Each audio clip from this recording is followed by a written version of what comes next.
क्या आज भी सच्चा और अनकंडीशनल प्यार पॉसिबल है, या फिर जेनरेट का प्यार डीएन स्ट्रिक्स और रोस्टिंग तक ही सीमित रह गया है?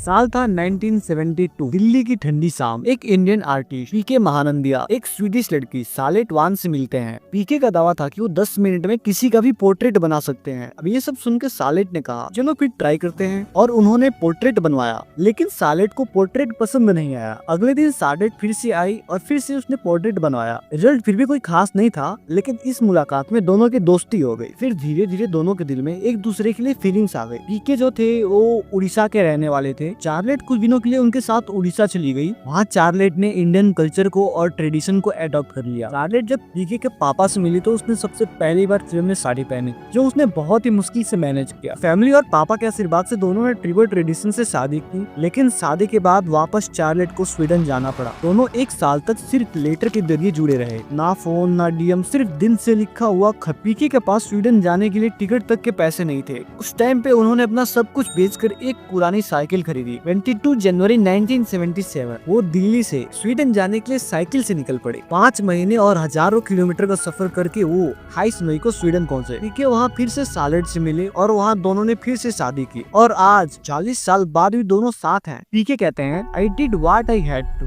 आई had no money but I had to meet her. और उन्होंने कहा I was cycling for what I never love cycle. अब एक बार तुम सोचो, ये तो है अनकंडीशनल लव, पर आज के टाइम में क्या ये प्यार बचा है? आज की दुनिया जेंडर्ड रिलेशनशिप्स की है। सिचुएशनशिप और हुकअप कल्चर कॉमन हो चुका है। Would you rather be in a situationship or part of the hookup culture? Situationship 100%. Right now, I'm in a hookup scene. Probably a situationship. सवाल उठता है, what's the highest acceptable body count? What's the highest acceptable body count? 10? 10, 11, 10 maybe.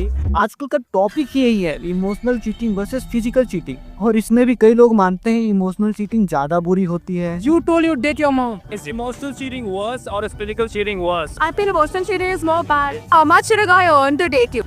Give me 2, 3. I'll be like civics around like once a year. अब आते हैं modern relationship terms पर। Situationship साथ रहना पर कमिटमेंट नहीं, पेंचिंग किसी को बैकअप में रखना पर रिलेशनशिप नहीं करना, फिर रोचिंग एक ही टाइम पर कई लोगों से डेट करना बट किसी को भी एक दूसरे के बारे में पता ना होना, फिर टेक्सटेशनशिप ऐसा रिश्ता जो सिर्फ ऑनलाइन और मैसेजिंग पे टिका हो, फिर ब्रेड क्रम्बिंग इतना अटेंशन देना कि सामने वाला बस आपसे जुड़ा रहे, आपसे कभी कमिटमेंट ना करे। उसके बाद आता है फ्रेंड विद बेनिफिट, दोस्त होके इंटीमेट होना, और फाइनल गोस्टिंग, अचानक से गायब हो जाना जैसे कोई भूल। आज के टाइम पे ये सब नॉर्मल हो गया है। दादा दादी के टाइम में लोग 3 हफ्ते 4 हफ्ते तक वेट कर सकते थे। पहले का रिलेशनशिप आप जैसे समझ लो एक फैमिली प्रोजेक्ट हुआ करता था। अरेंज मैरिज ही एक मेन ऑप्शन होता था। 90s ने सब बदल दिया। बॉलीवुड, SRK, लैंडलाइन फोन, और फिर आया मोबाइल टेक्सटिंग का दौर, और उसके बाद आया फेसबुक, इंस्टाग्राम, टेलीग्राम और गेम चेंजर जैसे सोशल मीडिया, टिंडर। अब प्यार बन गए हैं स्किप और स्वाइप राइट का खेल। और इसके साथ आया एक pressure, perfect selfie, perfect bio. Dating app ने कास्ट और रिलीजन के बैरियर ही तोड़ दिए, पर नया प्रॉब्लम ही खड़ा कर दिया, अनमैच होने का डर।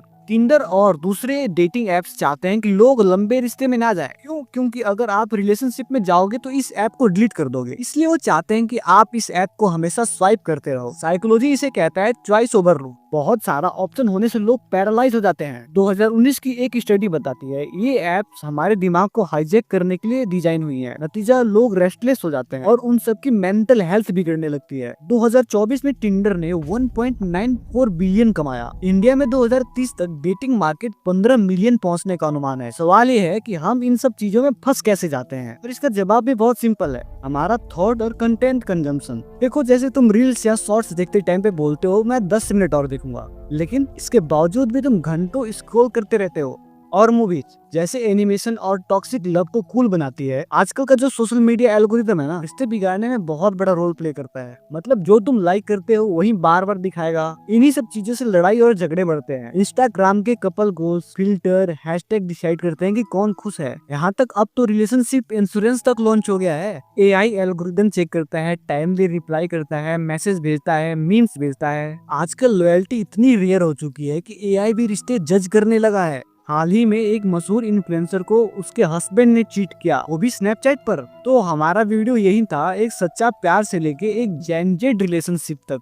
अगर आप मानते हो कि ट्रू लव अब भी एग्जिस्ट करता है तो कमेंट में लिखो। और अगर आपको भी लगता है कि आज का टाइम रिलेशनशिप के लिए बहुत ही ज्यादा मुश्किल है तो कमेंट में जेन जेड लिख दो। आपके विचार इस कम्युनिटी को और स्ट्रॉन्ग बनाते हैं। तो अगर आपने यहाँ तक वीडियो देख लिया है तो इस वीडियो को लाइक करो, चैनल को सब्सक्राइब करो और बेल आइकन दबाओ ताकि अगली वीडियो मिस ना करो।